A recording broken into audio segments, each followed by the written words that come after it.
7, 8-year-olds, okay. Can I ask those that are 7, 8-year-olds to go into that corner there, please? Nobody else move, just those that are 7, 8-year-olds, because I'll give a scenario that's for your age. Okay. You have You're getting one. You're getting one, man. You're getting one. You better give me that. You better give me that. Yeah, that's right.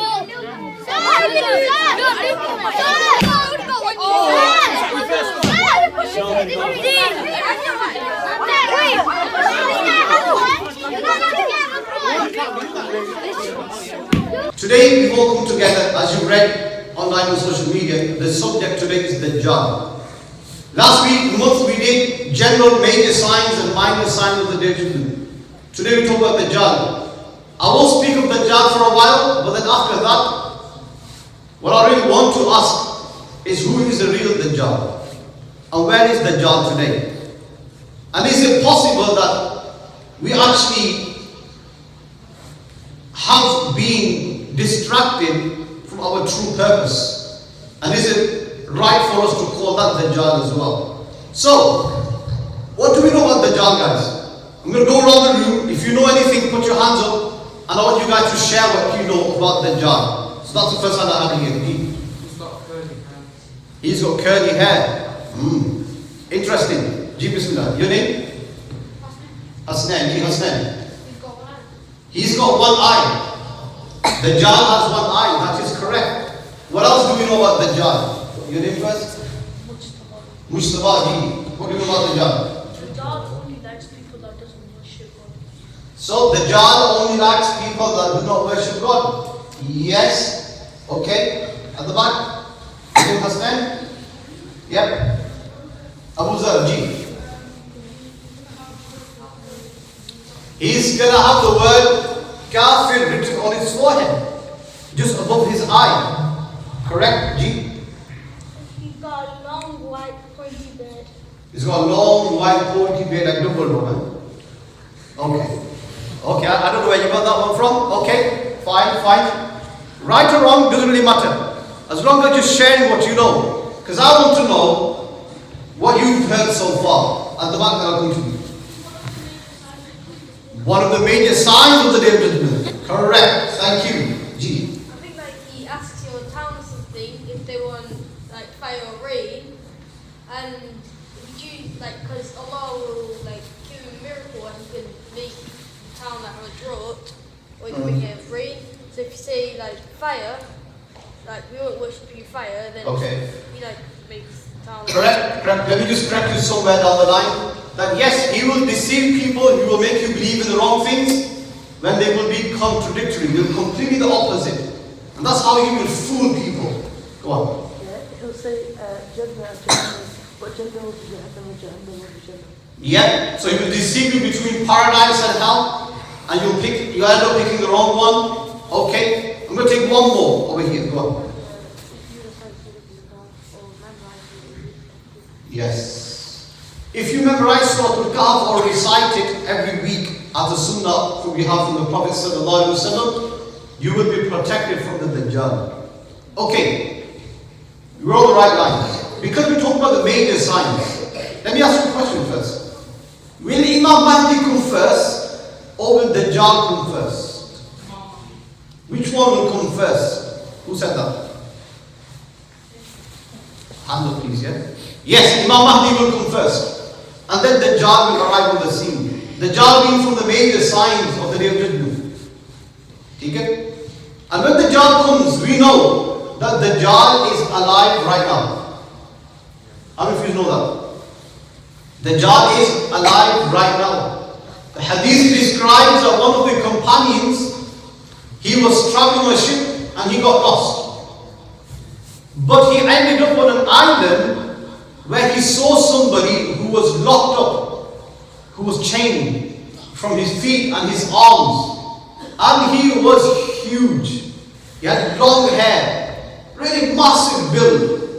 And this individual came in contact with the Sahabi.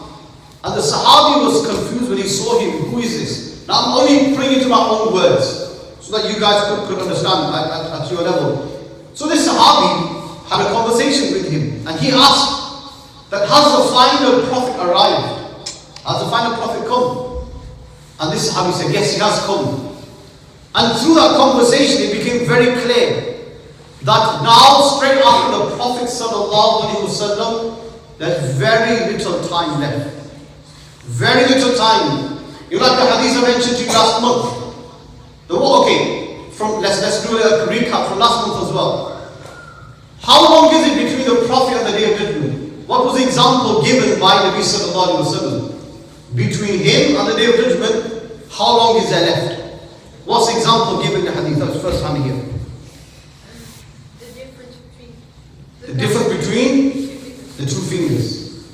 That's all that's left. And another narration, if you consider the entire day, from Fajr all the way to Asr, that's passed by. Now the only thing next to come around is the Day of Judgment.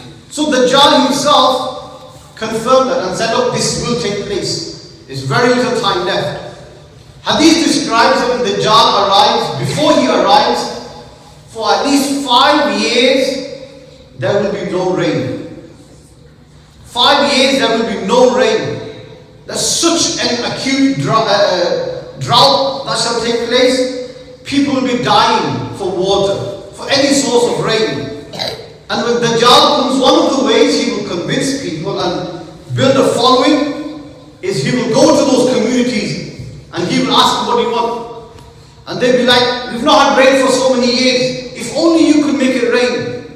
Dajjal, through the miracles that he can perform to trick people, he'll make it rain. And when that community sees rain falling after 5 years, just because this one person made it rain, straight away everybody will start to believe it. Because remember, rain plays a major role in our ecosystem. With the rain, you then have crops. From the crops we gain food.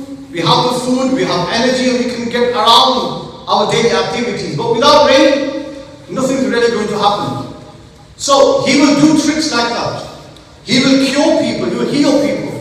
So people will, when they find out, wow, there's this guy that can make it rain. There's a guy that can do miracles. There's a guy that can make things happen. So people will go to him. And when they go to him, they'll ask for their needs. That this is what I need. Could you cure me? Could you give me this? Could you give me this? And Dajjal, he will deceive people. He'll give those things to people. And as a result, they'll start to believe in him. And like one of the kids over here mentioned, what Dajjal really wants is people to not believe in Allah.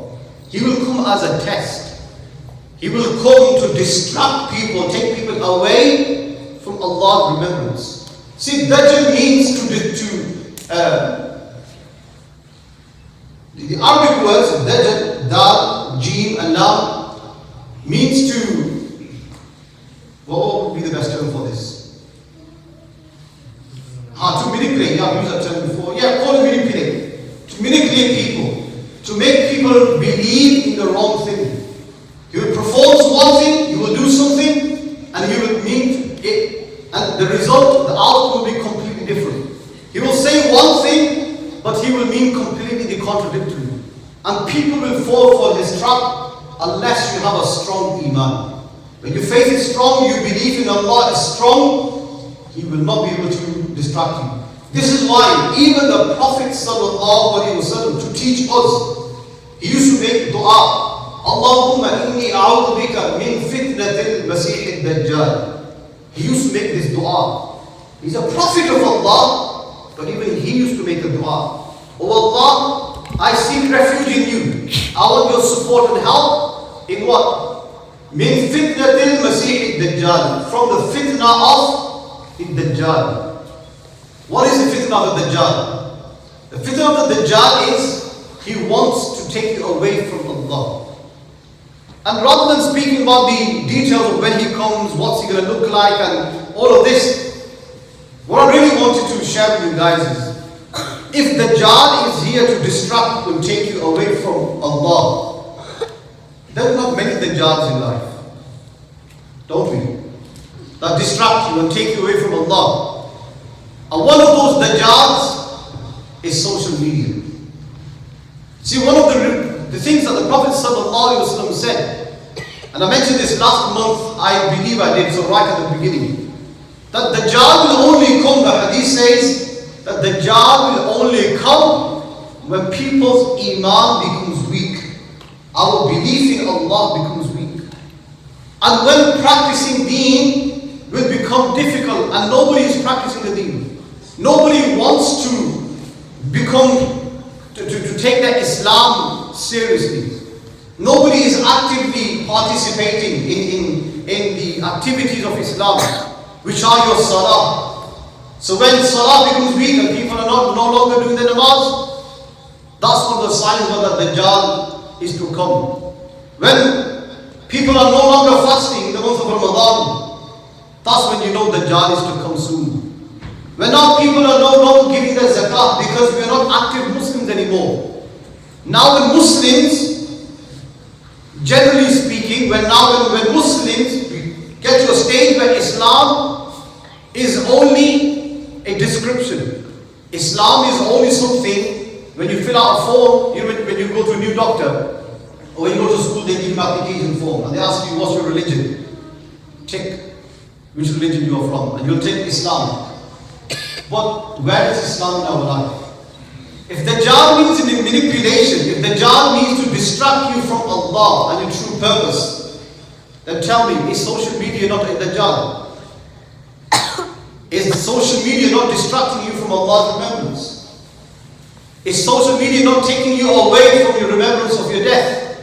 And that we have a purpose in life. You know, we've come to the end of the year, and now throughout these few days, I know people have in mind that all these next few days we're going to sit at home and we're going to watch Christmas movies. And that's all we're going to do, aren't we? And when you watch a Christmas movie, tell me again, what is really happening? Is it not distracting you from Allah? Taking you away from remembering Allah? Because the way Allah described in the Quran, and especially the elders, and from the Hifz class, you guys know this all too well. Allah says, وَمَا خَلَقْتُ الْجِنَّ وَالْإِنسَ إِلَّا لِيَعْبُدُونَ. The only reason why Allah created me and you, us all, was to worship Allah and to remember Him. That's the reason for us to be on earth. Otherwise, angels were remembering Allah. All the other creations were, but we were made on earth so that we can worship Allah. But when we as Muslims are no longer worshipping Allah and we've become distracted from our true purpose, that's where it becomes a problem. So much of a distraction that when you're watching a movie, or let's say you're playing COD, you're playing FIFA online, you know it's time for Salah, and you're delaying it, and you're delaying it, and you're delaying it. So much so that you miss your Salah because you're playing online. And you can't quit from that game because you lose points. And if you keep quitting that game, people are no longer going to accept you into their game. Because you know this one is going to run away. Halfway through the game, he's going to leave. So you're going to have issues with the game. So you're not going to leave anymore. So now you continue to play, and you know that Allah's gone, you know that your time for, let's suppose, Zuhr Salah is going, yet you continue to play. What's happening? You're being distracted from your true purpose. So tell me, is that game not serving its purpose as a Dajjal? Yeah? When you're on your phone, let's suppose, social media, and you're flicking through your Instagram pics, or somebody else's account, and you know it's Maghrib time. Time for Maghrib has started, and yet you're still on your phone. Yeah? Going through people's IDs, going through their pics, going through whatever they've shared on their stories. And that's all you're doing. And you continue to do that, and you know Maghrib Salah has been delayed and delayed and delayed and delayed until the last few minutes. Then what you're going to do? You're going to quickly rush to the bathroom, throw some water on yourself, get your Salah, Allahu Akbar, done. And then back on your phone. So as soon as you've done Salah, it's like you're going to receive a message on your phone, MashaAllah, your Salah has been accepted. You wait for the message, don't you? Is that what happens? Because as soon as you finish your Salah, the first thing people do is pick up their phone. As if they're going to get a message saying from Allah, your Salah has been accepted, MashaAllah. That ain't going to happen, come on. But that's how bad it's become. The point I'm trying to get to you is distraction. If Dajjal is one who distracts you from your purpose and wants you to take you away from Allah, then the wrong use of these devices, whether it be a phone, whether it be a tablet, a laptop, yeah, your PS4, or if you're on PS5 right now, yeah, all your online accounts on social media, if anything, the Dajjal's right in your pocket and you don't realize it. And like I said, one of the signs of Dajjal is when people are no longer practicing Islam. And when we stop practicing Islam, that's when Dajjal will emerge. And how is that happening? Per generation, you are becoming more and more distracted. You're becoming more and more dependent on these devices. And that is the Dajjal that we need to wake up from. Never mind the Dajjal that's going to come. We don't know when he's going to arrive. It may be a while, it could be very soon. But the Dajjal we do have right now is social media. And for the little ones that are growing into this age, you know, when social media kicked in when I was out of my teens. And alhamdulillah, to some extent, I thank Allah, I was never in the midst of social media when it became a hype. But the little ones, I know people as young as 10, 11 years old who have social media accounts. So what's happening? You get messages. Your parents are calling you and you're not responding to your parents, but you're responding to that message. Your mom's calling you down to have dinner. She's cooked food. She spent 2 hours making her food. It's on the table. You're not coming down. Why you're not coming down? You've been distracted. What's the distraction? All my friends messaging me. You know, my nieces and nephews, one of the struggles I have is, it's like all of them are doing PhDs. Because whenever you speak to them, what are you doing? Doing my homework. Every time you speak to what you're doing? Doing my homework. Now, how much homework do you guys have? It's as if everyone's doing a PhD at home, isn't it? You're only 12 years old and you're doing a PhD because every time your mom rings you or wants you to come down, son, what are you doing? I'm doing my homework. So you're doing homework even throughout the holidays. You're doing homework all day long. You come back from school. That's all you're doing. Come on, don't lie to your parents. When your parents are asking for you to come down, it means you do come down. And if you're not coming down and you're not fulfilling your responsibility as a Muslim, then who's the Dajjal in the room? Come on guys, who's the Dajjal then? Yes, social media. That's what I want you guys to realize. From today's discussion, that's all I want you to get across. Yeah? Forget about the major minor signs of Dajjal and when he's going to arrive and whatever he's going to look like. But one protection that was mentioned, and we finish on this one, is that the Prophet ﷺ said, and like his dua, Allahumma inni a'udhu min fitnatil masih ad-dajjal. He made a dua. And this is one of the du'as we should all make. Okay, put your hands up. What is the best time to make dua? Don't shout. What is the best time to make dua? No. After your salah. So when you finish your namaz, at that time, remember, Allah's mercy is at its peak. Because you've done what Allah wanted, understand it this way, concentrate. Allah wants you to perform salah. Yes? You've done what Allah wanted. And now straight after salah, you can ask Allah for what you want. And Allah will give it to you as well. But the condition is you must do what Allah wants first, which is to do your salah, do your namaz. And when your namaz is done, now you ask Allah for what you want and Allah will give it to you as well. So when you ask for that dua, the dua you ask for is, oh Allah, protect me from the Dajjal. And that also means not only the Dajjal that will come at the end of times, but maybe the Dajjal of social media or any of the distraction that we know of as well. Is that understood? Yeah. Next month we'll be discussing other things. But before we finish, I have a young one, somebody that wants to talk about inventions that Muslims did. Amongst the 500 major inventions that Muslim scientists did.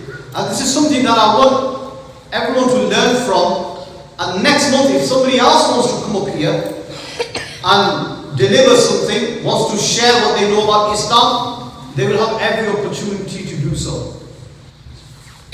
Assalamu alaikum. Today I'll be talking about 3 of the many Muslims from the Islamic Golden Era who shaped modern mathematics and science: Ibn al-Haytham, al-Khwarizmi and Ibn al-Nafis. The first person I'll be talking about is Ibn al-Haytham, who lived from 965 AD to 1040. In Islamic terms, this is 353 to 431 after Hijri. He was educated in Basra and Baghdad, which are both in Iraq. His most famous works was his 7-volume Book of Optics, which took him 10 years to write. He dealt at length with various visual phenomena such as shadows, eclipses, rainbows, and speculated on the physical nature of light. He also gave the correct explanation of the apparent increase in size of the sun and moon when near the horizon. Through his extensive research, he contradicted the theory of vision that objects are seen by rays of light emitting from the eyes. According to him, the rays originated from the object.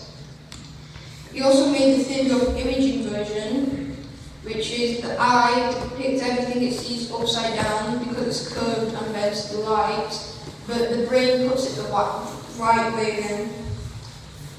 Said that he influenced Galileo and Newton, as not long after his death his works were translated into Latin. Due to this, he has been considered the father of modern optics. Moving on. Many people are familiar with algebra, but what you may not have known is that a Muslim discovered it, al-Khwarizmi, and his name translates in Latin to algorithmy, hence the word algorithm which we use today. He was Persian and the head of the House of Wisdom in Baghdad in the late 8th century and wrote a book called Book on Calculation by Completion and Balancing. The term algebra comes from the name of one of the operations described in this book, al-Jabr, which refers to adding a number to both sides of an equation to remove negative values. His book was translated in 1831 and is kept in Cambridge today. Ibn al-Nafis was born in Damascus in the 13th century and was a physician. He made correct theories on blood circulation. So in the heart there are 2 ventricles, which are like chambers on opposite sides, and there's a wall which separates them. And at the time of Ibn al-Nafis, the popular theory was that blood passed from one ventricle to the other through invisible pores. And he didn't believe this, so he researched and experimented and came to the conclusion that the wall was solid, so blood couldn't pass through it. He said that blood passed through the right ventricle to the lungs, and from there along another blood vessel to the left ventricle, where it would be pumped to go around the body. So each of these discoveries are vital and still believed today. In the Islamic Golden Era, when all of this occurred, Baghdad was one of the centers of knowledge. In the late 13th century, a warlord named Hulagu came and besieged it. He found most books and threw them into the river Tigris, where it said that the river became black with ink, and the books could serve as a bridge to a man riding on a horse. A few people hastily collected any remaining books from the city and took them to Rome, where they were translated into Latin, and this is a common theme translation. Many scientists use these books as part of their research. So today I discussed Ibn al-Haytham's visual phenomena, al-Khwarizmi's discovery of algebra, and Ibn al-Nafis's blood circulation. You should all research on Muslim scientists.